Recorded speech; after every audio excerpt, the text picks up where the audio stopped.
যারা মাছ ধরতে ভালোবাসেন আমার এই ভিডিওটা পুরা দেখতে যাবেন, টান দিয়ে টান। ভালো লাগলে লাইক কমেন্ট শেয়ার করে দেবেন।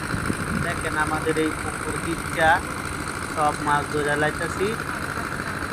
সাদা মাছগুলো আগেই ধরে নিতেছি, একটু অল্প পানি রয়েছে।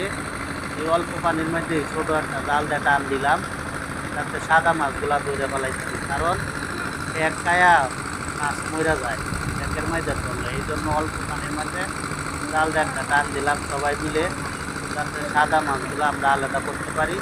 আমাদের সাথেই থাকেন, দেখবেন অনেক মাছ জালের মধ্যে। এই যে জাল আস্তে আস্তে আমরা উড়াইতেছি। এখানে আমি আছি, আমার ছোট ভাই আছে, বচ্চাব আছে, রাশেদ আছে, আমার এক মামা আছে। এই যে দেন আমার এই মামারে আমি জাল ধরে একশো ডিউটি চাইছি, তারপরেও মাছ দিকটা নামিয়ে পড়ছে আমাদের সাথে। মাছ ধরাটা অনেকই ভালো লাগে, কারণ শহরের মধ্যে থেকে সবসময় মাছ ধরা যায় না। এই যে আমি জাল ধরে আছি, তারপরে যে এই যে আমি একটা মাছ ধরেছি, ওই যে অক্সাপ আছে, ওই যে আমার কাকা আছে, আমরা সবাই মিলে মাছ ধরতেছি। এই যে একটা মাছ ধরে যাইতেছি, দেখেন প্রচুর মাছ হয়েছে।